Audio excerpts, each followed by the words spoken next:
నా ఉద్దేశం మేము ప్రోత్సహిస్తున్నా, ఈ 2026లో గురిని పెట్టుకోండి. నా భర్త మారాలి, నా పిల్లలు మారాలి, నేను ఆత్మీయంగా ఎదగాలి.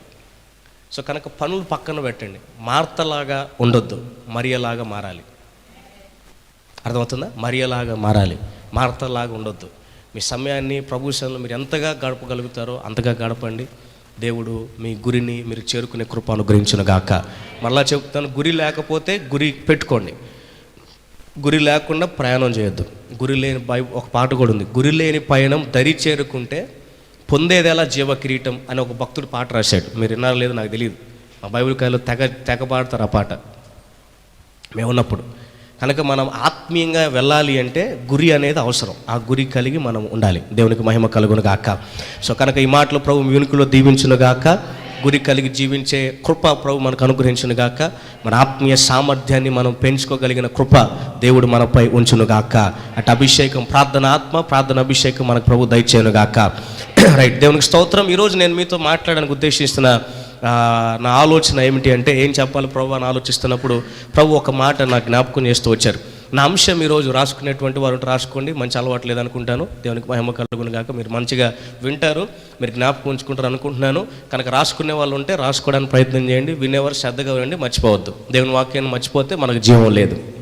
జీవం కలిగి ఉండాలంటే దేవుని వాక్యం గుర్తుండాలి. దేవునికి వినే శక్తి, జ్ఞాపకం ఉంచుకునే కృప దేవుడు మనకు దయచేయను గాక. సో ఈరోజు నా అంశం ఏంటంటే, యుద్ధాలను జయించుట, విన్నింగ్ ద బ్యాటిల్స్. చెప్పండి, యుద్ధాలను పెద్దగా చెప్పండి. యుద్ధమును జయించుట, పెద్దగా చెప్పండి. యుద్ధమును జయించుట. అందరూ చెప్పాలి, యుద్ధమును జయించుట. ఒకసారి పక్కన వాళ్ళు చేయబట్టుకోండి, పక్కన వాళ్ళకి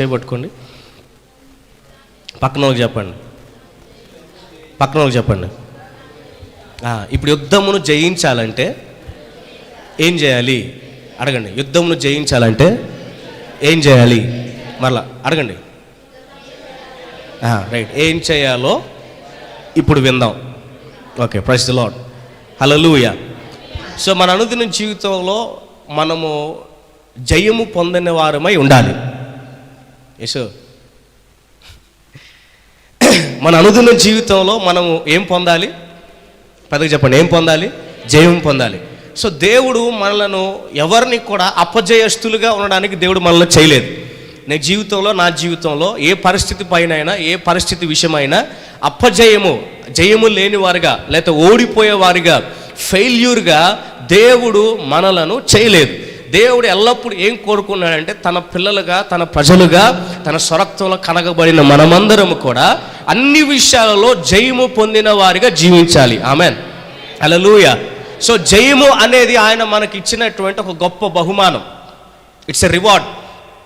జయము అనేది దేవుడు మనకి ఎప్పుడో ఇచ్చాడు. మరి దేవుడు ఎప్పుడో ఇస్తే మన జీవితంలో ఎందుకు ఈ పోరాటాలను, యుద్ధాలను మనం చూస్తున్నాం? యుద్ధాలు ఎన్ని రకాలుగా ఉన్నాయి, పోరాటాలు ఎన్ని రకాలుగా ఉన్నాయంటే, ఒకటి మానసికమైన పోరాటం, రెండోది ఆత్మీయమైన పోరాటం, తర్వాత మూడోది గమనిస్తే మన భౌతికమైన జీవితాలు ఉన్నటువంటి సవాలుతో కూడినటువంటి పోరాటాలు. సో నీ జీవితంలో ఎదురయ్యే సవాలు విషయంలో, పోరాటాల విషయాల్లో, యుద్ధం విషయంలో నువ్వు ఏం చేస్తున్నావు? అసలు నీ జీవితంలో నీవు జయించినటువంటి విజయాలు ఎన్ని ఉన్నాయో నువ్వు ఒకసారి ఎప్పుడైనా గమనించగలిగావు? నీ జీవితంలో ఎన్ని యుద్ధాలపైన నీవు విజయము పొందగలిగిన వ్యక్తివై ఉన్నావో ఎప్పుడైనా నువ్వు ఆలోచించావా? అసలు విజయం మనం చాలాసార్లు చేసే ప్రార్థన ఏంటంటే, ఈ పరిస్థితి నా జీవితంలో తీసే ప్రభా అని ప్రార్థన చేస్తాం, లేదా నన్ను ఈ పరిస్థితులు ఇరికించకుండా తప్పించే ప్రభా అని మన ప్రార్థన. అవునా కాదా? చెప్పండి, అవునా కాదా? నా ప్రశ్న సమాధానం చెప్పడానికి ప్రయత్నం చేయండి. యేసయ్య ఎప్పుడైనా ఈ సమస్య తొలగిపోవాలి అని ప్రార్థన చేయమని ఎక్కడైనా చెప్పాడా? హలో, మాట్లాడాలి. ఈ సమస్య తీసే ప్రభా అని ప్రార్థించమని ఎక్కడైనా చెప్పాడా? ఈ సమస్యలో నుంచి నన్ను మాయం చేసే ప్రభా అన్నట్టుగా మీరు ప్రార్థన చేయని ఎప్పుడైనా చెప్పాడా? కానీ మనం ఎందుకు చేస్తున్నాం మరి?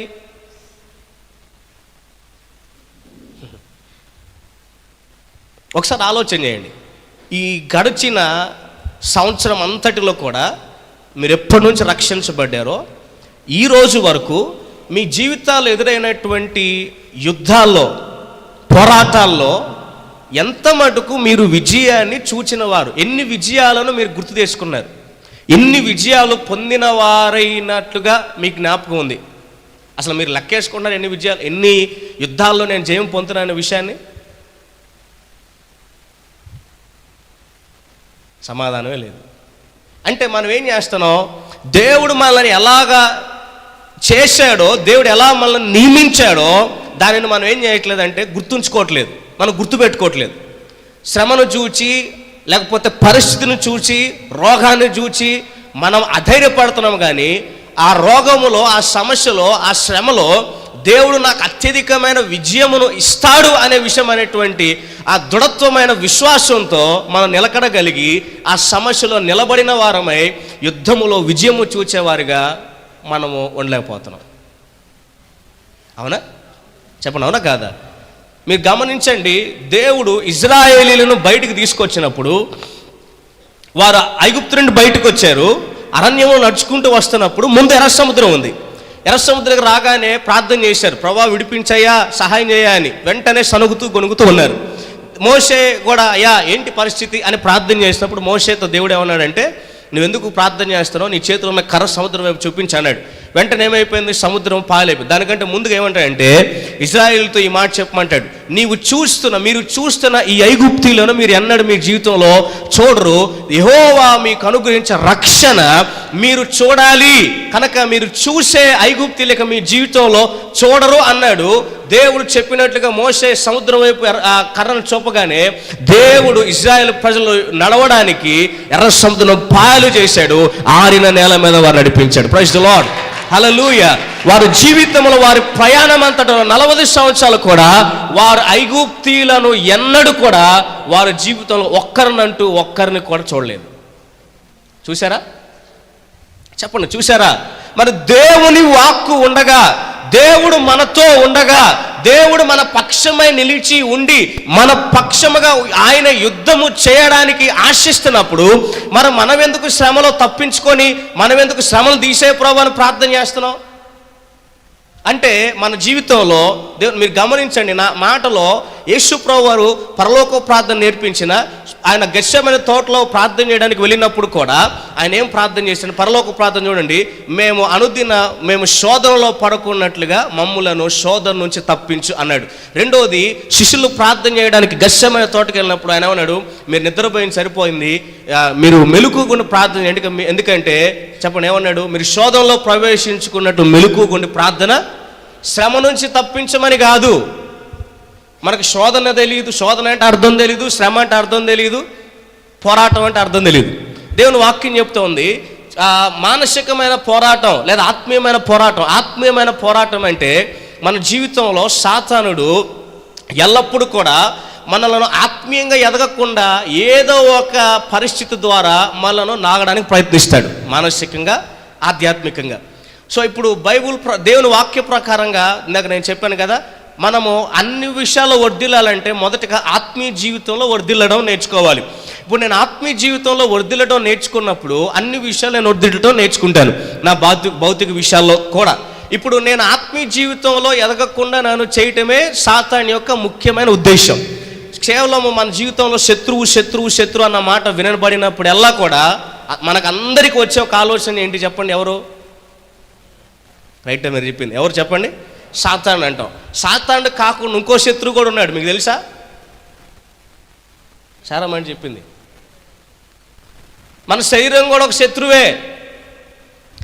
మన జీవితంలో ఎందుకు విజయం చూడలేకపోతున్నామంటే కారణం, మనం ఆత్మీయంగా ఎదగలేకుండా మనం శరీరాన్ని ఆత్మచేత మన శరీరమే ఆత్మను లోపరుచుకునేదిగా మనం చేస్తున్నాం. అందుకే మనము ఆత్మతో నడిపించబడడం కంటే శరీరము బట్టి ఆత్మను నడిపించే వారిగా మారుతున్నాం. శరీరంను బట్టి ఆత్మను నడిపిస్తున్నాం కనుక శరీరం నడిచినట్టుగానే ఆత్మ కూడా నడవాలనేటువంటి ఉద్దేశంలో మనం ఆత్మను లాగుతున్నాం. కానీ దేవుని మార్గములు అనేవి శరీరానుసారముగా ఉండేవి కావు గనక, అందుకే మన జీవితాల్లో శరీరాన్ని బట్టి ఆత్మను లోపరుచుకోవాలనే ఉద్దేశంతో బ్రతుకుతున్నాం కనుకే మన జీవితాల్లో సాతానికి అవకాశం దొరికిన ప్రతిసారి మనలను బంధించడానికి వాడు ప్రయత్నిస్తున్నాడు. చూడండి వాక్యాన్ని. రెండవ కొరింథీ పత్రిక 10వ అధ్యాయము 2 కొరింథీ పత్రిక 10వ అధ్యాయం.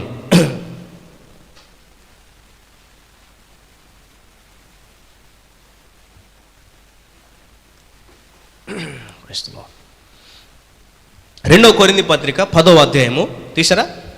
రైట్. 3-4 వచనాలు చదువుకుందాం. మేము శరీరదారులమై నడుచుకొనుచున్నను, శరీర ప్రకారం యుద్ధము చేయము.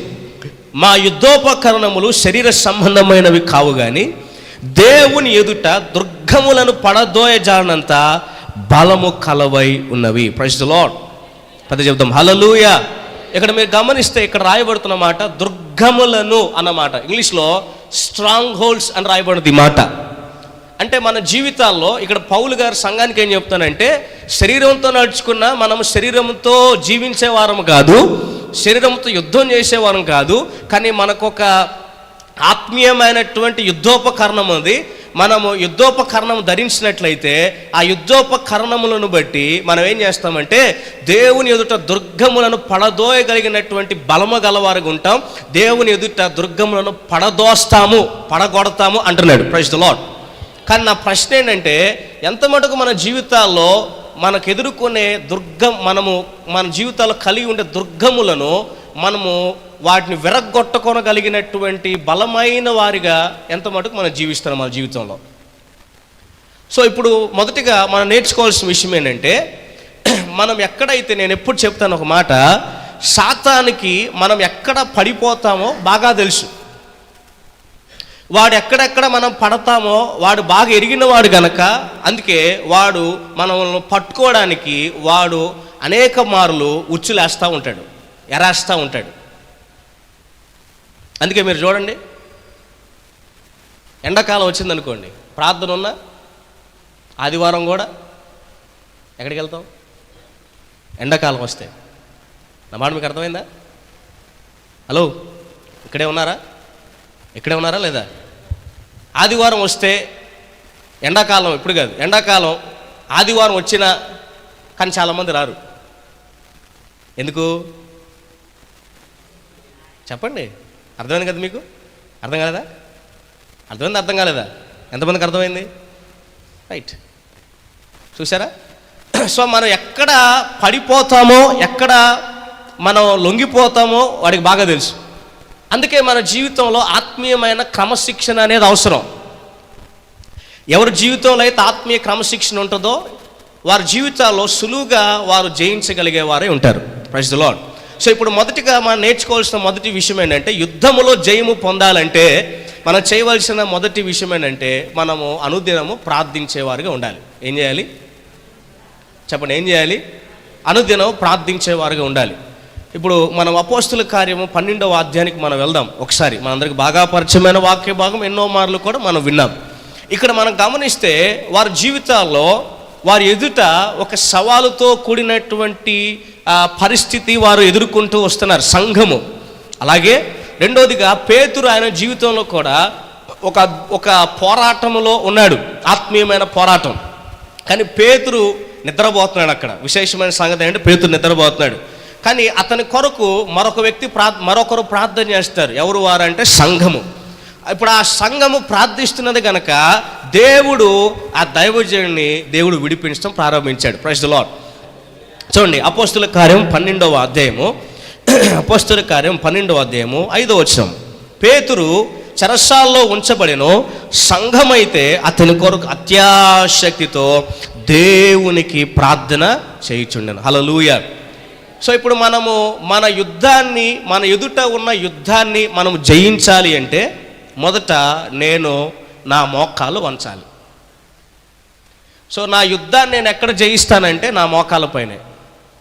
నా మోకాన్ని నేను వంచకపోతే నా యుద్ధాన్ని నేను జయించలేను. ఇప్పుడు నేను మోకాల్లోంచి ఏం చేయాలి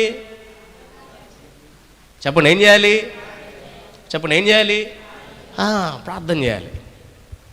నేను మోకాల్లోంచి నా యుద్ధాలన్నిటిని నేను జయించడం ఎలాగంటే నా మోకాల పైన. అర్థమవుతుందా? 10 నిమిషాలు కాదు,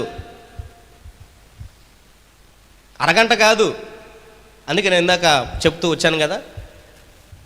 సో నీ జీవితంలో ఈరోజు నీవు పోరాడుతున్న పరిస్థితుల పైన, ఆధ్యాత్మికంగా కానీ మానసికంగా కానీ ఇంక ఏ పరిస్థితుల విషయమై నీవు యుద్ధాన్ని చేస్తున్నావో వాటి విషయమై నీవు మొదటగా చేయాల్సిన పని ఏంటంటే, నువ్వు ముందు ప్రశ్నించుకోవాలి.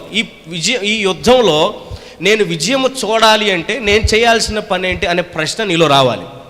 ఆ ప్రశ్న వచ్చినప్పుడు ఆటోమేటిక్గా జవాబు కూడా నీకే దొరికిద్ది. అర్థమవుతుందా? మనం చేస్తున్న పని ఏంటంటే ప్రశ్నించుకోలేకపోతున్నాం కనుక జవాబు కూడా మనం పొందలేకపోతున్నాం. జవాబు కొరకు వెతుకుతున్నాం, కానీ దేవుడు నన్నే జవాబుగా మారాలి అనుకుంటున్నాడు దేవుడు. ఆమెన్. లేదా నన్నే జవాబుగా మార్చాలి అని దేవుడు కోరుకుంటున్నాడు, కానీ మనం జవాబు కొరకు వెతుక్కుంటున్నాం. ఎందుకంటే దేవుడు జవాబుని, సమాధానాన్ని దేవుడు మనలోనే ఉంచాడు కనుక ఆ మనలో ఉంచాడనే విషయాన్ని కూడా మనం మర్చిపోతున్నాం. చాలాసార్లు వాక్యం ఎక్కడ ఉంటే దైవజనులు ఎందుకు కానీ సప్పలు కొట్టి ఎగురుతాం, ఇంటికి వెళ్ళగానే మన డొల్ల. అంటే మనకి భౌతికంగా కనబడే దాని విషయమే చూస్తున్నాము, కానీ ఆత్మీయంగా కనబడే దానిని మనం చూడలేకపోతున్నాం. అంతేనా కాదు చెప్పండి? సంఘము ఏం చేస్తుందంటే, పోతే పోయాడులే, ఆయన కాకపోతే ఇంకో సేవకుడు, ఆయన కాకపోతే ఇంకొక వ్యక్తి, మనం బాగానే ఉన్నాంగా అని సంఘం అనుకోలేదు. కానీ సంఘం ఏం చేస్తుందంటే అతని కొరకు, పేతురు కొరకు, దైవజనుని కొరకు సంఘము అత్యాశతో ప్రార్థన చేస్తుంది. Praise the lord. హల్లెలూయా. ఇక్కడికి చప్పట్లు కూడా ప్రభువుని స్తుతిద్దాం. Praise the lord. దేవునికి మహిమ కలుగును గాక. ఎలా ప్రార్థన చేస్తుంది? అత్యాశక్తితో. ఇప్పుడు అత్యాశక్తితో ప్రార్థన చేస్తున్నప్పుడు దేవుడు ఏం చేస్తున్నాడు? అక్కడ కార్యం చేస్తూ ఉన్నాడు.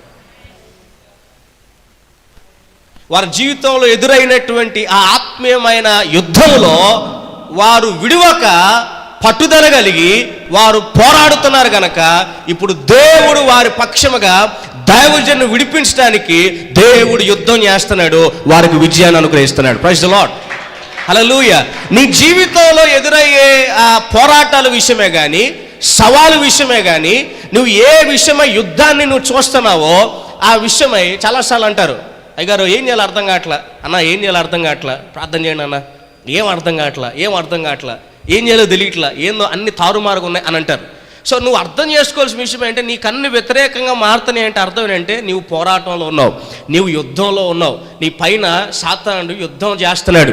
ఇప్పుడు నువ్వు దాన్ని గ్రహించగలిగినప్పుడు నాకు అర్థం కావట్లే అనుకుంటా నువ్వు చేతులు ఎత్తేసి నాకు అర్థం కావట్లేదయ్యా అనడం కాదు నువ్వు చేయాల్సిన పని. ఇప్పుడు నువ్వు చేయాల్సిన మొదటి పని ఏంటంటే నీ మోకాళ్ళకి పని చెప్పాలి. Praise the lord. ఏం చేయాలి? మోకాళ్ళకి పని చెప్పాలి. అంటే నీవు నీ యుద్ధంలో, నీ పైన జరిగే యుద్ధములో నీవు విజయం పొందాలంటే మొదట నీవు ప్రభు సన్నిధిలో నీ మోకాళ్ళు ఉంచి ప్రార్థన చేయాలి. Praise the lord. హల్లెలూయా. దావీదు ఎన్ని మార్లు ప్రభు సన్నిధికి వచ్చాడు? మన జీవితంలో విజయాన్ని పొందలేని వారుగా ఎందుకుంటున్నామో తెలుసా?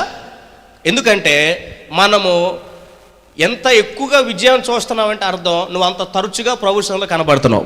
నీ జీవితంలో అసలు విజయం అనే విషయంలో నాకు ఎన్ని విజయాలు నేను పొందాను అనేది నీకు అర్థం కావట్లేదంటే నువ్వు అంత తక్కువగా ప్రభు సన్నిధిలో కనపడుతున్న అర్థం.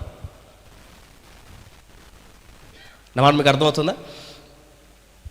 నా ప్రశ్న ఏంటంటే, నువ్వు ఎంత తరచుగా నీ జీవితంలో ఎదుర్కొనే పోరాటాల విషయంలో ఎంత తరచుగా ప్రభు సన్నిధిలో నువ్వు కనబడుతున్నావు? అలాగే మీరు చూడండి ఇంకొక సవాలు గురించి. అపోస్తుల కార్యం 3వ అధ్యాయం, అపోస్తుల కార్యం 3వ అధ్యాయంలో 4వ అధ్యాయానికి వద్దాం ఒకసారి. 3వ అధ్యాయంలో జరిగిన ఒక అద్భుతం ఏంటి అంటే, పుట్టుది మొదలుకొని కుంటివాడు ఒకడు ఉన్నాడు. శృంగారం అనే దేవాలయం దగ్గర అడుక్కుంటున్నప్పుడు మీ అందరికి బాగా పరిచయం, బాగా ఎరిగిన వారు. పేతురు యోహాను మధ్యాహ్నం వేళ 3 గంటలప్పుడు వారు శృంగారం దేవాలయానికి వెళ్తున్నప్పుడు ఈ కుంటివాడు అడుగుతున్నాడు, అయ్యా నాకు సహాయం చేయండి, నా భిక్షమేయండి అని అడుగుతున్నప్పుడు వాడు పేతురు యోహాను వారిని చూసి ఏమన్నాడు, అయ్యా మా దగ్గర నీకు ఇస్తాం అంటూ ఇంకేమిస్తారు, వెండి బంగారం మా దగ్గర ఉన్నదే నీకు ఇస్తున్నాం అని చెప్పినప్పుడు వాడు ఇంకా మిగులు ఆశతో లక్ష్య పెట్టి వారిని చూస్తున్నప్పుడు వాడు చేయబట్టుకొని యేసు నామములో లే అనగానే వాని వాక్యం చెప్తుంది, వాని యొక్క కాలు చేల మనులకు మొదలుకొని బలము పొంది వాడు దిగ్గున లేచి గంతులు వేస్తూ ప్రభువును స్తుతించాడు. ప్రైజ్ ది లార్డ్, హల్లెలూయా. ఇప్పుడు ఇది జరిగిన అద్భుతం 3వ అధ్యాయంలో. ఇప్పుడు ఆ కుంటివాడు దేవాలయంలోనికి వెళ్ళి వాడు ఎగురుతూ ప్రభువును స్తుతిస్తూ సంతోషముగా వాడు ఆరాధిస్తూ ఉన్నాడు. దీన్ని నాకు ఉన్నటువంటి శాస్త్రులు పరిచయులు చూచి, వీడు అడుక్కునేవాడు కదా, ఇక్కడ ఎందుకు వచ్చాడు, ఈ జీవితంలో ఏం జరిగింది, ఏం జరిగింది అంటే, అయ్యా ఫలానా వారు ఫలానా యేసునామంలో లే అంటే నాకు బలం వచ్చింది, నేను స్వస్థ పొందినంటే అసలు యేసునామం యేసయ్య అనేవాడే లేడుగా, ఆడి నామం ఎందుకు ఉపయోగించాలి, వాడి నామమున యేసు అనే నామమున ఏ అద్భుతం జరగకూడదు, ఏం చేయకూడదు అని వారు ఏం చేశారంటే పేతురుని యోహాన్ని వారు పట్టుకుని చెరసాలలో వేశారు. ఇప్పుడు 4వ అధ్యాయానికి వద్దాం. 3వ అధ్యాయం జరిగిన సంఘటన అది.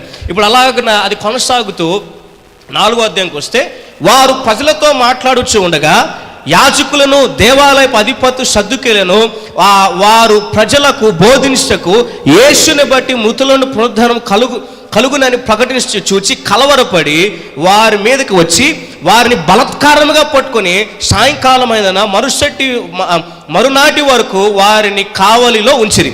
వాక్యం వినిన వారిలో అనేకులు నమ్మిరి. వారు పురుషుల సంఖ్య 5 మించి 5,000 ఆయను. ఇప్పుడు చదువుకుంటూ వస్తే 27వ అధ్యాయానికి వద్దాం. 27వ వచనానికి క్షమించండి. 27వ వచనానికి వస్తే ఇక్కడ అంటున్నాడు, ఏమి చేయవలని హస్తము నీ సంకల్పము ముందుగా నిర్ణయించనో వాటన్నిటినీ చేయుటకై నీవు అభిషేకించిన నీ పరిశుద్ధ సేవకుడైన యేసునకు విరోధుగా హేరోదును పొంతి పిలాతు అన్యజనులు ఇజ్రాయేలీలు ప్రజలతో ఈ పట్టణమందు నిజముగా కూడుకొనిరి. ప్రభువా, ఈ సమయమందు వారి బెదిరింపులు చూచి రోగులను స్వస్థపరచుటకును నీ పరిశుద్ధ సేవకుడైన యేసు నామం ద్వారా సూచక్రియను మహత్కార్యము చేయుటకును నీ చెయ్యి చాచి ఉండగా నీ దాసులు బహు ధైర్యముగా నీ వాక్యమును బోధించినట్లు అనుగ్రహించుము. వారు ప్రార్థన చేయగానే వారు కూడి ఉన్న చోటు కంపించెను. అప్పుడు వారందరూ పరిశుద్ధాత్మతో నిండిన వారై దేవుని వాక్యమును ధైర్యముగా బోధించిరి. ప్రైజ్ ది లార్డ్, హల్లెలూయా. ఎవరు ప్రార్థించారు, ఎవరెవరి కోసం ప్రార్థించారు అంటే, జరిగినటువంటి ఏదైతే పేతురు యోహానులు వారు బంధించారో, జరిగిన అద్భుతాన్ని బట్టి కుంటివాడిని బాగు చేశారో, దాన్ని బట్టి ఆ చెరసాలలో వేశారో, ఇప్పుడు వారికి ఎదురైన సవాలు విషయంలో, వారికి ఎదురైన పోరాటం విషయంలో వారందరినీ ఏం చేయాలి వీళ్ళు చంపాలి, వీళ్ళు ఏదో చేయాలని వారిని అలాగన దేవాలయంలో వారిని చెరసాలలో ఉంచినప్పుడు, ఇప్పుడు మరలా సంఘమంతా విశ్వాసులైన వారంతా చేరి, అయ్యా ఇది జరిగింది, ఏం చేయాలి, నువ్వు అద్భుతం చేయాలనుకుంటున్నావు కదా, నువ్వు కార్యం జరిగించాలనుకుంటున్నావు కదా, కానీ వారు వ్యతిరేకంగా లేచారని వారు ప్రార్థించినప్పుడు దేవుడు ధైర్యాన్ని ఇచ్చాడు, వారిని పరిశుద్ధాత్మతో నింపాడు. వారి జీవితాల్లో ఆ చెరసాలలో ఉన్న యోహాన్ని పేతురుని దేవుడు అద్భుతంగా విడిపించాడు. Praise the lord, hallelujah. So నీ యుద్ధములో నువ్వు పోరాటం, నీ యుద్ధములలో, నీ పోరాటాలలో, నీ సమస్యలలో, నువ్వు ఎదుర్కొనే సవాళ్ళ విషయంలో, నీ యుద్ధాల్లో విజయము నువ్వు చూడాలంటే నీ మోకాలకు నువ్వు పని చెప్పాల్సిందే. అర్థమవుతుందా? నీ మోకాలకు నువ్వు పని చెప్పకపోతే నీ జీవితంలో, నీ పోరాటాలలో, నీ యుద్ధములలో నీవు విజయాన్ని పొందలేవు, ఎన్నటికీ పొందలేవు. అర్థమవుతుందా? ఎన్నటికీ పొందలేవు. అలాగే పాత నిబంధనలో మనం గమనిస్తే ఇప్పుడు మొదటిగా మనం 2 విషయాలు చూస్తున్నాం. ఒకటేమో పేతురు చెరసాల్లో ఉన్నప్పుడు మొదటిసారి యాకోబుని చెరసాల్లో వేశారు. అప్పుడు సంఘము ఏముందిలే, దేవుడు ఏదో కార్యం చేస్తాడులే అని మౌనంగా ఉన్నారు. 8వ అధ్యాయం అనుకుంటాను. వారు మౌనంగా ఉన్నారు. కానీ ఏం జరిగిందంటే యాకోబుని చంపేశారు. ఇప్పుడు రెండో మారు పేతురుని పట్టుకోగానే సంఘం ఎలక్ట్ అయింది. ఇది మనకు ఒక సవాలు, ఇది మనకు యుద్ధం, ఇది మనకు ఒక పోరాటం.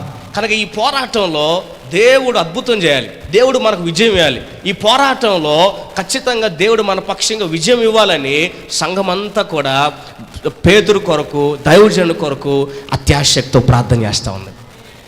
హల్లెలూయా. ఎప్పుడైతే వారు అత్యాశక్తితో ప్రార్థన చేస్తూ ఉన్నారో దేవుడు చెరసాల నుండి దైవజనుడిని దేవుడు విడిపించాడు. వారి జీవితాల్లో గొప్ప విజయాన్ని ఇచ్చాడు. హల్లెలూయా, ప్రైజ్ ది లార్డ్. వారు ఎదురు చూస్తూ నిరీక్షించినటువంటి ఎవరి కొరకైతే ప్రార్థిస్తున్నారో వారిని ఆయనను కనులారా వారు చూచారు. ఆమేన్. నీ జీవితంలో ఈరోజు ఏ పోరాటంతో నువ్వు పోరాడుతావు నాకు తెలియదు. పోరాటమే నాకు లేదు అంటే అసలు నువ్వు ఆత్మీయ జీవితంలో బ్రతికి లేవని అర్థం. కొంతమంది అసలు నాకు ఏం కష్టాలు లేవు, ఏం పోరాటాలు లేవు అని కాళ్ళు రగేసుకుని తిరుగుతారు. అరే నీ జీవితంలో పోరాటాలు లేవు అని నువ్వు అనుకుంటే అది నీ భ్రమ. అసలు నీకు పోరాటాలే నాకు లేవు అంటే నువ్వు ఇంకా ఎదగలేదు. అసలు నువ్వు ఆత్మీయ జీవితంలో బ్రతికే లేవు, చచ్చిపోయావు నువ్వు. చిన్నపిల్లడి తర్వాత ఆత్మీయ జీవితంలో బ్రతికిలేవు. ముందు బతికున్నవాడు కష్టాలు వస్తే చచ్చిపోతే కష్టాలు వస్తాయా? హలో, మనకు ఎక్కడే ఉన్నావా? డాష్ సైడ్ లేదు నీకు. బతుకున్నోడు కష్టాలు వస్తే చచ్చిపోయిన కష్టాలు వస్తాయా? హలో చెప్పండి. బ్రతుకున్నావా చచ్చిపోయి ఉన్నావా? చచ్చిపోయారా? ఎంతమంది బతుకున్నారు ఇక్కడ? స్తోత్రం. అందరం బతికి ఉన్నాం. దేవుడు జీవాన్ని ఇచ్చాడు. దేవునికి మహిమ కలుగును గాక. హల్లెలూయా. సో ఆత్మీయ జీవితం నాకు ఏం బాధ లేవయా, నాకేం కష్టాలు లేవయా. మన ప్రార్థన ఎలా ఉంది ఈరోజు? నా ప్రశ్న ఒకటే, నీవు ఎంత సమయం నీకెదురయ్యే పోరాటాల్లో నీవు విజయం చూడడానికి ఎంత సమయం ప్రభు సన్నిధిలో గడుపుతున్నావు? నీ సమయం ఎంత? చాలాసార్లు మన ఆత్మీయ జీవితంలో మనం ఎలా ఉంటామంటే దేవుని అర్థం చేసుకోం. దేవుడు యొక్క గుణగణాలు ఏంటో దేవుడు ఎవరో అర్థం చేసుకోకుండా చాలాసార్లు మనం ఏమైపోతున్నామంటే ఒక్క నాణ్యము కలిగిన వాడు ఎలా ఉన్నాడో అలాంటి వారుగా ఉంటున్నాం మనం. లేకపోతే గాల్లో దీపం పెట్టి దేవుడా దేవుడా అనేవారిలాగా ఉంటున్నాం మనం. అర్థం నేను మాట్లాడుతుంది. సో గాల్లో దీపం పెట్టి దేవుడా అంటే ఏం జరిగిద్దా? జరగదు. ఆ ఒక్క నాణ్యం పొందినోడు ఏం చేశాడు చెప్పండి? ఏం పని చేశాడా? ఏం చేయలే. వాడు ఏమైనా కష్టపడ్డా? కష్టపడలా. వాడు ప్రయాసపడ్డా? ప్రయాసపడలా. ఇప్పుడు యజమానుడు వచ్చినప్పుడు ఏమంటున్నాడు? ఓ నువ్వు కఠినుడు అయినా నాకు తెలుసు యజమానుడా, నువ్వు విత్తన చోట కోస్తావని కూడా నాకు తెలుసు, నీ హృదయం ఎలాంటిదో కూడా నాకు తెలుసు. అరే నా హృదయం ఎలాంటిదో నీకు తెలిసినప్పుడు నువ్వేం పని చేయకపోతే దాన్ని ఎక్కడికైనా ఇవ్వాలి, ఎవరికైనా ఇవ్వాలి. నువ్వు అది చేయకుండా ఇది చేయకుండా నువ్వు చేసిన పని ఎలా ఉంది? దేనికి ఉపయోగం లేదు. అందుకే అన్నాడు పనికి మాలిన చెడ్డదాసుడా అన్నాడు. మనం కూడా చాలాసార్లు ఇంతే, దేవుడు నాకేం చేయాల, దేవుడు నాకేం చేయాల. ఏం చేయాలి నీకు అంటే ఒక ఇయ్యా కొంతమంది నాకేం చేయాలి. నువ్వు ఇంతవరకు బతికున్నావు, నీ జీవితంలో అన్ని కార్యాలు దేవుడే చేశాడు. ఏ కార్యం ఇది జరగలేదు అన్నట్లుగా నీ జీవితంలో ఏది ఉన్నా దేవుడు చేస్తూనే వచ్చాడు ఏదో ఒక రీతిగా. మరి అన్నీ చేస్తున్నా నీకు ఏం కనపట్లా అంటే ఒకటి నీ ఆత్మీయ కళ్ళన్నా ముయ్యబడి ఉండాలి, లేదా నువ్వు అవివేకమైన ఉండాలి. అంతేనా? హలో చెప్పండి, అంతేనా కాదా? అవివేకులుగా ఎవరు ఉండకుండా ఉందురుగాక, జ్ఞానము కలిగిన వారిగా మార్చబడుదురుగాక, దైవ జ్ఞానము మీకు అనుగ్రహించబడును గాక, జ్ఞానముతో జీవించగలిగిన ప్రజలుగా మనం ఉందుము గాక. హల్లెలూయా. ఆత్మీయ నేత్రాలు గలవారుగా మార్చబడుదుము గాక. మన ఆత్మీయ నేత్రాలు మూయబడినట్లయితే ప్రభు తెరచును గాక. సో మెరుదిన ప్రార్థనలో ప్రార్థన నేను ఆత్మీయ నేత్రాలు తెరువు ప్రభు అని. అర్థమవుతుందా? మనం చేసే ప్రార్థన అదే.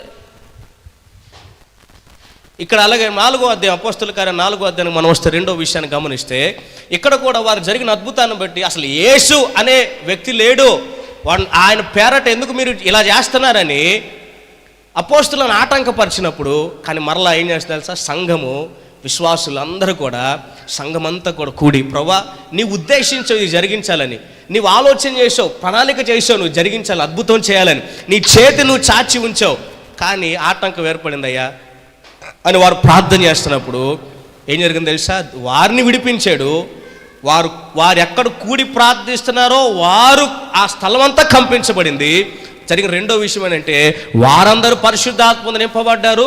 ఇప్పుడు దైవజనులుగా ఉన్నవారు మాత్రమే కాదు, విశ్వాసులు కొన్ని ప్రార్థిస్తున్న వారు కూడా పరిశుద్ధాత్మ నింపబడి వీరు కూడా ధైర్యంగా దేవుని వాక్యం ప్రకటిస్తున్నారు.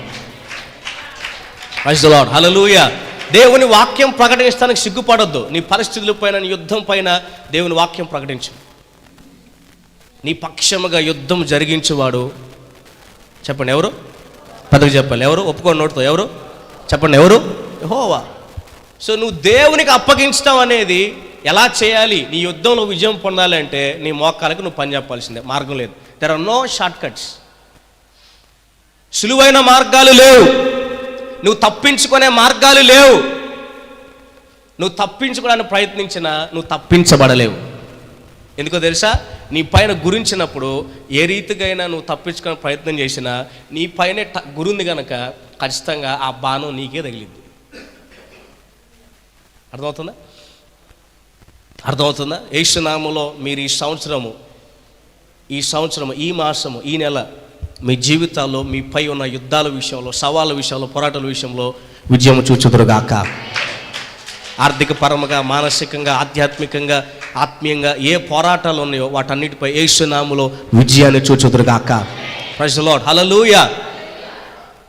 జయించేవారుగా మనం ఉండాలి, విజయం పొందేవారుగా మనం ఉండాలి. అది దేవుని ఉద్దేశం. మన ప్రార్థన జీవితంలో విజయవంతమైన ప్రార్థన జీవితం, మన ఆత్మీయ జీవితంలో విజయవంతమైన ఆత్మీయ జీవితం, మన విశ్వాస ప్రయాణంలో విజయవంతమైన విశ్వాస ప్రయాణాన్ని మనం చేయాలి. అంతేగాని ఓడిపోయేవారుగా, మనకి సులువైనది ఒకటి తెలుసు ఏంటంటే తొందరగా విడిచిపెట్టడం.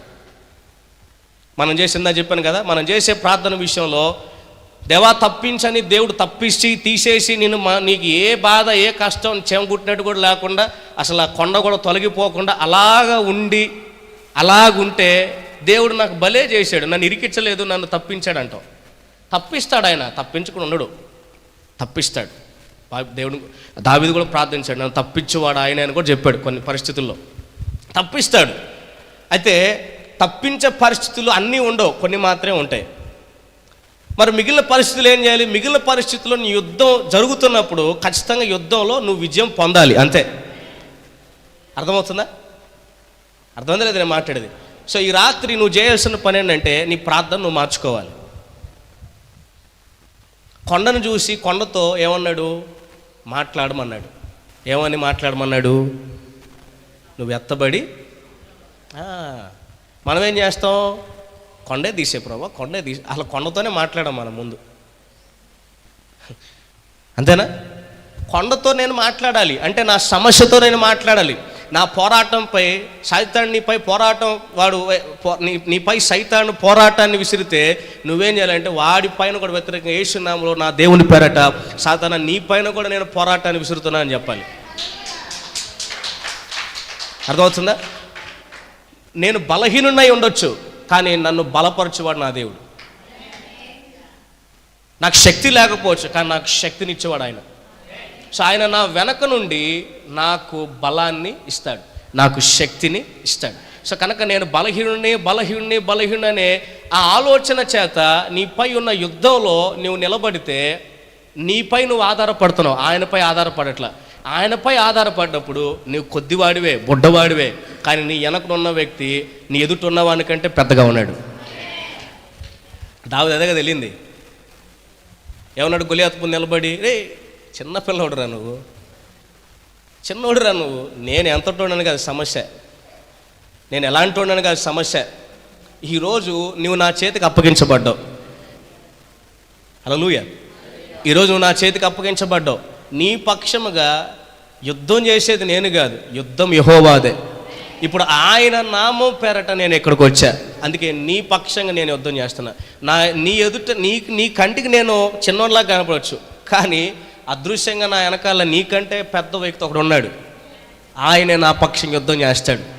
ఇప్పుడు దావీదుని సులువుగా గొలియాతుని దావీదు సులువుగా చేయించాడు. ఆమె చెప్పండి పెద్దగా. అర్థమవుతుందా? నీ పోరాటం ఎంత పెద్దో నాకు తెలీదు, నీ యుద్ధం ఎంత పెద్దో నాకు తెలీదు, ఎలాంటి పెద్దగా ఉంది అని నువ్వు అనుకుంటున్నావు నాకు తెలీదు, కానీ నీ వెనక ఉన్న వ్యక్తి ఎవరో దాన్ని నువ్వు గుర్తించగలిగితే చాలు. అది నీ ఎదుట పెద్దగా కనపడినా నీ వెనకున్న వ్యక్తిని నువ్వు చూసి దాన్ని చూస్తే చిన్నగానే కనపడింది. Praise the lord. హల్లెలూయా. చెప్పండి హల్లెలూయా. నీ యుద్ధంపై విజయం పొందాలి. చెప్పండి, నా యుద్ధం పైన నేను విజయం పొందాలి. పెద్ద చెప్పండి, నా యుద్ధం పైన నేను విజయం పొందాలి. మళ్ళీ నా యుద్ధం పైన నేను విజయం పొందాలి. సో తర్వాత రెండోది గమనిస్తే ఆత్మీయమైనటువంటి విధానంలో, ఇప్పుడు అంతా అదే చెప్తున్నాను. రెండోదిగా మనము ఆత్మీయంగా సైతానుడు దాడి చేసేది ఎక్కడంటే మన మనసులో. ఇది మనసు అంటే ఇది కాదు. చాలామంది మనసు అంటే ఇది అనుకుంటారు. ఇది హృదయం. మనసు అంటే మన మైండ్. అరే మైండ్ పోయింది అంటారు చూసారా, ఇది. సో అందుకే వాడు ఏం చేస్తాడంటే ఒక బాణాన్ని విసురుతాడు, అంతే. ఆ బాణమే మన మనసులో పెద్ద యుద్ధాన్ని ప్రారంభిస్తుంది. అందుకే అగ్ని బాణాలు ఆర్పివేయటకు అంటాడు, విశ్వాసం అనే డాలు పట్టుకోవాలంటాడు, ఆత్మ అనే ఖడ్గాన్ని పట్టుకోవాలంటాడు, వాక్యం అనే ఆత్మ ఖడ్గాన్ని పట్టుకోవాలంటాడు. అర్థమవుతుందా? అర్థమైందా లేదా మీకు? సో చిన్న ఆలోచనే వాడు పెడతాడు. ఇప్పుడు ఆలోచన ఏమైపోయింది? పెరిగి పెరిగి పెరిగి పెరిగి పెరిగి అది. సో కనుక దేవుడు నీకు మార్గము తెలియచేస్తున్నప్పుడే ఆ మార్గంలో నువ్వు నడవాలి. నా సొంత మార్గం నేను నడుస్తానంటే ఈరోజు చాలామంది ఎట్లా తెలుసా, వారి సొంత ఊహను బట్టి వారి సొంత మార్గాన్ని వారే ఏర్పరచుకొని దేవుడే నన్ను నడిపిస్తాడులే అనే భ్రమలో ఉన్నారు. లేదు దేవుడు అలా నడిపించడు. అందుకే దేవుని వాక్యం ఉంది, నా తలంపులు వేరు నా మార్గములు వేరు, మీ తలంపులు వంటివి కాదు మీ మార్గములు వంటివి కూడా కావన్నాడు. అలాగే చివరిగా ఒక మాట చెప్పి నేను ముగిస్తాను. యెహోషాపాతు గురించి చాలాసార్లు విన్నారు కదా. యెహోషాపాతు జీవితంలో యుద్ధం వచ్చింది. యుద్ధం వచ్చినప్పుడు యెహోషాపాతు ఏం చేశాడు? అయ్యో నా వల్ల కాదులే అని పారిపోయాడా? పారిపోలే. ఎప్పుడైనా మీరు గమనించండి, ఈ విషయాన్ని గుర్తుపెట్టుకోండి. నీ జీవితంలో శ్రమ వచ్చినా, పోరాటం వచ్చినా, సవాలు వచ్చినా, యుద్ధం వచ్చినా దేవుడు ఎప్పుడు కూడా నిన్ను పారిపోమని చెప్పడు, లేదా నువ్వు తప్పించుకో అని దేవుడు చెప్పడు. మీరు ఇంకొక ఉదాహరణ జ్ఞాపకం చేసుకోనండి. ఇజ్రాయేలు జీవితంలో విలన్ ఎవరు? ఆహాబు. మీకు అర్థమైందా లేదా? అంటే ఆహాబుకి దేవుని భయం ఉంది, కానీ దేవునిపై ఉన్న భయమును తొలగిపోవడానికి ఎవరున్నారు? కారణం ఎవరు చెప్పండి? అదే యెజబెల్. నేను కొత్తగా చెప్తున్నానా? హలో, కొత్తగా చెప్తున్నానా? బైబిల్లో దగ్గర చెప్పేది. అహాబు జీవితంలో దేవుని భయం లేకుండా చేసింది ఎవరు? యెజబెల్, తన భార్య. అవునా కదా? ఇప్పుడు దేవుడు ఏలియాతో మాట్లాడిన ప్రతిసారి ఏమన్నాడు? నీ నడుము కట్టుకొని ఆహాబు దగ్గర నిలబడు అన్నాడు. అవునా కాదా? హలో, అవునా కాదా? నేనేం చెప్తున్నానో ఆ మాటను ఎవరు ముందు చెప్పాలి? ఆహాబు ముందు చెప్పాలి అన్నాడు. అందుకే ఫస్ట్ మొదటి రాజుల గ్రంథంలో తీనవసరం లేదు, కానీ మొట్టమొదటిసారిగా ఏలియా నిలబడి ఇప్పుడు ఆహాబుతో సవాల్ చెప్తున్నాడు. ఆహాబు విను, యెహోవా మాట సెలవిస్తున్నది ఏమనగా 3.5 సంవత్సరాలు మంచైనా వర్షమైనా పడదు అన్నాడు. మరలా రెండో మారు ఆ దేవుడు కనికరించాడు. దేవుడు ఎవరో తెలుసుకున్నారు. ఇజ్రాయేల్ ప్రజలు దేవుని వైపు తిప్పబడింది. ఇప్పుడు రెండో మారు వర్షం పడడానికి ఏలియా ప్రార్థించినప్పుడు ఇప్పుడు దేవుడు మేఘాన్ని చూచి దేవుడు ఏమన్నాడంటే ఏలియాతో, నీవు నీ నడుము కట్టుకొని ఆహాబుని కలుసుకో, ఆహాబు కన్నా ముందుగా వెళ్ళిపో అన్నాడు. అవునా కాదా? చెప్పండి, అవునా కాదా? అంటే నీ శత్రువు ముందు నువ్వు నిలబడాలి ఖచ్చితంగా. నీ శత్రువు ముందు నువ్వు నిలబడకుండా నన్ను తప్పించు ప్రభువా, నన్ను మరుగుపరచయ్యా, నన్ను మాయం చేయంటే నువ్వు మాయం కావు, నిన్ను మరుగుపరచడు దేవుడు. ఇప్పుడు నీ జీవితంలో ఎందుకు దేవుడు శత్రువుని ఉంచుతాడంటే ఖచ్చితంగా నీకు విజయం అనేది అర్థం అవ్వాలి. ఆమెన్. నువ్వు జయిస్తే ఎలా ఉంటావో నీకు తెలియాలి. రెండవది, శత్రువు ఉన్నాడు కనుక నీ జీవితంలో దేవుని బట్టి ఆత్మీయంగా ఎలా ఎదిగావో నీకు అర్థం కావాలి. అందుకే శత్రువు ఉంచుతాడు దేవుడు. కొంతమంది చెప్తున్నారు, మీకు అర్థం కావట్లే. అర్థమైన వాళ్ళు హల్లు చెప్పండి. అర్థమైన హల్లు చెప్పండి. నీ జీవితంలో శత్రువు తీసే ప్రభు, అసలు నా శత్రువులే ఉండకూడదు. ఆ శత్రువు ఉంటే మంచిది.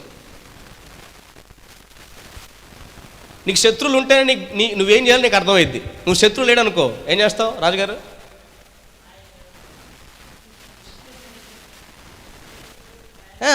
అవునా కాదా? హలో, నా మాట ఏమైనా తప్పుందా? చెప్పండి, ఏమైనా తప్పుందా? తప్పుందా ఏమన్నా? నా ప్రశ్న ఏంటంటే, ఎలా ప్రార్థన చేస్తున్నావు నువ్వు ఈరోజు? ఎలా ప్రార్థన చేస్తున్నావు? మనందరూ ప్రార్థన ఎలా ఉంటుంది తెలుసా? నా జీవితంలో శత్రువు ఉండకూడదు ప్రభా, శత్రువు బెడద నుంచి తప్పించాయా, వరద నుంచి తీసేయ, నన్ను తప్పించాయి. ఇది మన ప్రార్థన. శత్రువు అవసరం మన జీవితాల్లో. ఎందుకు అవసరం అంటే నువ్వు శత్రువు నిన్ను జయించాలని కాదు, నువ్వు ఓడిపోయి శత్రువు విజయం పొందాలని కాదు, నీవు శత్రువుని జయించి నీవు విజయం పొందాలని. హల్లెలూయా.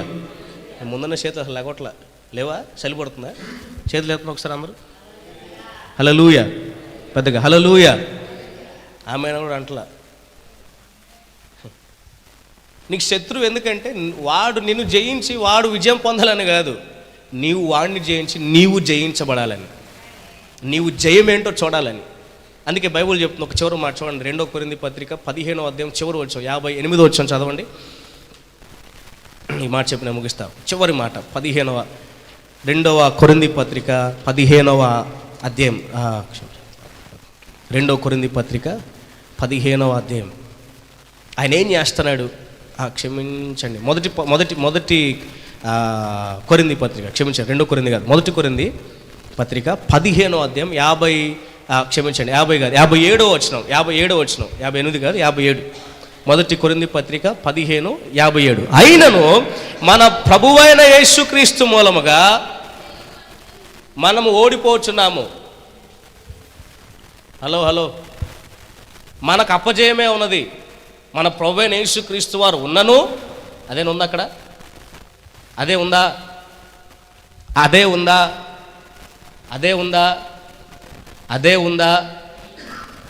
అక్కడ అదే ఉందా? నేను ఎందుకు అన్నిసార్లు అడుగుతాను, మీకు అర్థమైంది కదా? సమాధానం చెప్పండి. అక్కడ అదే ఉందా? పెద్దగా చెప్పాలా? అక్కడ అదే ఉందా? ఏముంది అక్కడ? మన ప్రభువు అయిన యేసుక్రీస్తు మూలముగా మనకు ఏం అనుగ్రహిస్తున్నాడు ఆయన? పెద్దగా చెప్పండి, ఏం అనుగ్రహిస్తున్నాడు? మీ మొక్కల్లో జయం లేకపోయినా, జయం ఉన్నా అదే, లేకపోయినా అదే. జయం ఉంటే పెద్దగా దేవునికి సంతోషంగా స్తోత్రం చెప్పండి. వాక్యాన్ని అనిపిస్తారు రాదు, మీకు వాక్యాన్ని ఆనందించడం కూడా రాదు. గొంతులు ఎగరారు ఉండద్దా? ఎగిరితే ఎగురు. మరి నేను సతికిలప్పుడు ఎవడు కూర్చోమన్నాడు? కొంతమంది వాక్యం భలే ఉందన్న ఈరోజు ఎగరాలనిపించింది, ఎగురు. నేను కూర్చోమని నువ్వు విచిత్రంగా ఎవరు చూడడం. హల్లెలూయా. చూడండి ఏమంటున్నాడు ఇక్కడ, అయినను మన ప్రభువు అయిన యేసుక్రీస్తు మూలముగా మనకేం కలుగుతుంది? పదకు చెప్పండి, ఏం కలుగుతుంది? నాకు జయము కలుగుతుందని చెప్పండి. నా ప్రభువు అయిన యేసుక్రీస్తుని బట్టి నాకు జయము కలుగుతున్నది. నా ప్రభువు అయిన యేసుక్రీస్తు మూలముగా నాకు జయము కలుగుతున్నది. మరలా నా ప్రభువు అయిన చెప్పండి రా, నా ప్రభువు అయిన యేసుక్రీస్తుని బట్టి నాకు జయము కలుగుతున్నది. నా ప్రభువు అయిన యేసుక్రీస్తుని బట్టి నాకు ఏం కలుగుతుంది? పెద్దగా ఏం కలుగుతుంది? ఎవరికి? ఎవరి మూలముగా? Praise the lord. హల్లెలూయా. గట్టిగా చప్పట్లు కొడుతూ యేసుని కనపడదాం. హల్లెలూయా. నీ జీవితంలో నీకు ఎదురయ్యే పోరాటాలపై యేసు ప్రభువారు నీకు విజయాన్ని ఇస్తాడు. ఆమేన్. హల్లెలూయా. ఎందుకంటే మన దేవుడు జయించినవాడు, జయశీలుడు ఆయన, జయము పొందిన దేవుడు ఆయన. ఆమేన్. మరణము పైన జయం పొందాడు ఆయన, శత్రువు పైన జయం పొందాడు. సో శత్రువు పైన, మరణం పైన జయము పొందిన దేవునికి నీ జీవితంలో, నా జీవితంలో ఎదుర్కొనే పోరాటాల్లో జయమును అనుగ్రహిస్తాం పెద్ద సమస్య కాదు. ఆయనకి ఖచ్చితంగా ఇస్తాడు. ఆమేన్. అర్థమవుతుందా? ఖచ్చితంగా చెప్పండి, ఏం చేస్తాడు? ఇస్తాడు. సో నేనేం చేయాలి? నా మోకాలకి పని చెప్పాలి. నేను లేచిన తర్వాత ఏం చేయాలి తెలుసా? విజయంలో నేను నడవాలి, అపజయంలో కాదు. అవుతుందా అవ్వదా, ఎంతసేపు ప్రార్థన చేశానే, ఎంతసేపు అయ్యగారు ఉంచారే, అది కాదు మనం అనుకోవాల్సింది. నేను ఎంతసేపు ప్రార్థన చేశానే, ఇది కాదు మనం అనుకోవాల్సింది. నేను ప్రార్థించిన తర్వాత నా యుద్ధంలో దేవుడు విజయం ఇచ్చాడు, ఇప్పుడు నేనేం చేయాలంటే నాకు విజయం వచ్చింది. Praise the lord. నేను సంతోషంగా విజయముతో బయటికి రావాలి. మీకు అర్థమవుతుందా లేదా? దానియేలు సింహాల బోన్లో వేశాడు. సింహాల బోన్లో వేసిన తర్వాత రాజుకు నిద్రపట్ల. ఇప్పుడు దానియేలు ఎలాంటి వాడో దేవునికి తెలుసు. ఆ క్రమంలో జరిగిన అద్భుతం విషయంలో సింహాల బోన్లో నుంచి దానియేలు బయటకు వచ్చినప్పుడు ఎట్లా వచ్చాడు? ముందే చెప్పాడు, నా దేవుడు నన్ను బ్రతికిస్తాడు, నా దేవుడు నన్ను విడిపిస్తాడు, నా దేవుడికి తెలుసు ఆయన ఖచ్చితంగా ఏదో ఒక అద్భుతం చేస్తాడు. ఇప్పుడు జరిగిన అద్భుతం ఏంది? సింహాలు ఎదుటగానే తిరుగుతున్నాడు. సింహాలు ఎదురే కూర్చుంటున్నాడు. కానీ ఏ కిక్కురుమనే సౌండ్ కూడా, హలో, కిక్కురుమనే సౌండ్ కూడా. తర్వాత ఏం జరిగింది తెలుసా? దానియేలు బయటకు వచ్చిన తర్వాత బైబుల్ చెప్తూ ఉంది, ఎవరైతే చెడ్డ ఆలోచన కలిగి దానియేలుని సింహాల బోన్లు వేసి ఏదో చేయాలనుకున్నారో వారందరినీ పిల్లలతో సహా సింహాల బోన్లు వేస్తే బైబుల్ చెప్తుంది వారి ఎముకలు కూడా విరిచేసినాయి అంట. కానీ దానియేలు ఉన్నప్పుడు ఎముకని ఇరిచిన సౌండ్ కూడా లేదు. ఎముకల తర్వాత సంగతి, కనీసం అవి అరిచిన సౌండ్ కూడా, ఎందుకంటే దేవుడు వాటి నోటిని, అది అర్థమైందా? సో నీ పక్షముగా దేవుడి యుద్ధం. ప్రశ్న ఏంటంటే, ఆయన జయమిచ్చేవాడైతే నీ యుద్ధంలో ఎంత మటుకు నువ్వు జయం చూస్తున్నావు, అది అవసరం. ఇప్పుడు నువ్వు చేయాల్సిన పని అంటే, నువ్వు విజయము చూడాలంటే తప్పించు ప్రభా, తీసే ప్రభానిగా చేయాల్సిన ప్రార్థన, నేను జయించినట్లుగా నాకు జయము దయచే ప్రభు అని ప్రార్థన చేయాలి. అర్థమైందా? నీ భర్తను నువ్వు పొందాలి తిరిగి, నీ భర్తను రక్షణ నడిపించాలి, నీ పిల్లలను రక్షణ నడిపించాలి. ఈ సంవత్సరం ముగింపులోపు నీ పోరాటాలన్నిటిలో నీవు అత్యధికమైన విజయం చూడాలి. హల్లెలూయా. సో ఇప్పుడు అత్యధికమైన విజయం చూడాలంటే ఏం చేయాలి చెప్పాలి? 10 నిమిషాలు ప్రార్థన, అరగంట ప్రార్థన. హలో, 10 నిమిషాలు ప్రార్థన, అరగంట ప్రార్థన. అర్థమవుతుందా? సామర్థ్య శక్తిని ఏం చేయాలి? వేగాన్ని ఏం చేయాలి? వేగాన్ని ఏం చేయాలి? నువ్వు ఇంట్లో ఉన్నా, చర్చిలో రాకపోయినా, ఇంట్లో ఉన్నా సాధ్యమైతే మందిలో రావడానికి ప్రయత్నం చేయి. ఒకవేళ నీకు కుదరకపోయినా నువ్వు ఇంట్లో ఉన్నా నీ వేగాన్ని మాత్రం ఆపొద్దు. అర్థమవుతుందా? నీ వేగాన్ని ఆపొద్దు, వేగాన్ని పెంచాలి, గేర్ మార్చాలి. అప్పుడే కొండను ఎక్కుతాం మనం. హల్లెలూయా. కిందుంటే అద్భుతం, కిందుంటే ఏం కనపడదు. చూడండి, మోషే కొండ మీదకి వెళ్ళినప్పుడు, ఒక ఉదాహరణ, మోషే కొండ మీదకి వెళ్ళినప్పుడు ఏం జరిగింది? పైన ఏదో కనపడుతుంది ప్రజలకి. ఏం జరుగుతుంది? పైన దేవుడు దిగొచ్చాడు సీనాయి పర్వతం మీద. మీకు అర్థమవుతుందా? సీనాయి పర్వతం మీద దేవుడు దిగొచ్చాడు, మోషే ఒక్కడే వెళ్ళాడు. కింద ప్రజలకు అర్థం కావట్లే, ఎందుకంటే పైన అంతా దేవుని అగ్నితో దిగి వచ్చాడు, ఆ మేఘాలు ఉన్నాయి, పొగ ఉంది, ఇలాగే అర్థం కావట్లే. అందుకే మోషే ఎక్కడున్నా మాకు అర్థం కావట్లేదు అన్నారు వాళ్ళు. సో ఇప్పుడు ఎవరికి అర్థమైంది? ఎవరిని చూస్తున్నారు, ఎవరు దర్శనాన్ని పొందుతున్నారంటే పైకి ఎక్కిన వ్యక్తి మాత్రమే. మీకు అర్థమైందా లేదా? అర్థమైతే గట్టిగా స్తోత్రం చెప్పండి. సో కింద ఉంటే ఉండదు, నువ్వు కొండ ఎక్కితేనే ఉంటుంది. వేగాన్ని పెంచితేనే ఎక్కుతావు కొండ. నువ్వు కొండ మీదకి నిలబడ్డప్పుడే కింద ఏం జరుగుతుందో నీకు అర్థమైంది. కొండ మీదకి ఎక్కినప్పుడే కొండ మీద ఏముందో నీకు అర్థమైంది. Praise the lord. హల్లెలూయా. నీ పోరాటాలలో నీవు విజయము పొందాలి. ఆమేన్. సో విజయం పొందాలంటే ఏం నేర్చుకున్నాం మనం? ఏం చేయాలి? ప్రార్థన చేయాలి. ఎట్లా? దేనికి పని చెప్పాలి? అది అత్యాశక్తితో ప్రార్థించారు, విజయం పొందారు. వారందరూ జరిగిన అద్భుతాన్ని బట్టి కుంటివాడు బాగయ్యాడు, యేసు నామములో అద్భుతం చేయకూడదు, అసలు యేసు అనేవాడు లేడు అని వారందరూ గందరగోళం చేసిన, కానీ మరలా ప్రార్థించినప్పుడు వారికి మాత్రమే, దైవజనులుగా ఉన్న వారికి మాత్రమే విడుదల కాల. ఇక్కడ ఉన్నటువంటి ప్రార్థిస్తున్న విశ్వాసులు కూడా పరిశుద్ధాత్మతో నింపబడి ధైర్యంగా దేవుని వాక్యాన్ని వారు కూడా బోధించారు. దేవుడు నిన్ను కూడా అదే చేయమంటున్నాడు ఈరోజు. నా వల్ల కాదయ్యా, నాకు శాత కాదయ్యా, తీసే ప్రభావ, తీసే కాదు, నీ జీవితంలో ఉంటాడు శత్రువు ఉండాలి కూడా. ఇప్పుడు శత్రువు నిన్ను జయించడానికి కాదు, నువ్వు శత్రువుని జయించి నీ జీవితంలో విజయోత్సాహంతో నడిపించడం అనేది, విజయోత్సాహంతో నువ్వు నడవటం అనేది, అసలు విజయం అనేది ఏంటో నీకు అర్థం కావాలి. ఆమేన్. సో మనం జయించిన వారం, చెప్పండి ఆమేన్. మనం ఓడిపోయిన వారు కాదు, జయించిన వారు. లేచి నిలబడదాం అందరం, దేవుడి మాటలు దీవించును గాక. అందరం లేచి నిలబడదాం. ఖచ్చితంగా 11:30 అయింది. మనం ఒక గంట సమయం ప్రార్థన చేద్దాం. అందరూ లేచి నిలబడదాం. అందరూ లేచి నిలబడదాం. మరి ప్రత్యేకంగా కొన్ని అవసరాల కొరకు మనం ప్రార్థన చేయాలి కనుక వాటన్నిటి కొరకు మనం ప్రార్థన చేద్దాం. అందరూ లేచి నిలబడదాం. Thank you Jesus. హల్లెలూయా. వేగాన్ని మనం పెంచాలి. నీ ఆత్మీయ జీవితంలో నీవేం చేయాలి అంటే వేగాన్ని పెంచాలి. ఎంత సమయం నువ్వు దేవునితో గడుపుతున్నావు? నీ జీవితంలో విజయం చూడాలని దేవుడు కోరుకుంటున్నాడు. నీకు పోరాటాలు ఉన్నాయి. నీ జీవితంలో ఎన్నో పోరాటాలు, ఎన్నో యుద్ధాలు నీ జీవితంలో ఎదుర్కొంటున్నావు. వాటన్నిటిలో నువ్వు విజయం చూడాలంటే నువ్వు చేయాల్సిన పని అంటే నీ జీవితంలో నీవు ప్రార్థన చేయాలి. వేగాన్ని పెంచాలి. ప్రార్థన చేద్దాం. ఎవరు వస్తారో ప్రార్థన చేయండి. హల్లెలూయా, హల్లెలూయా, హల్లెలూయా. చేయండి అందరూ.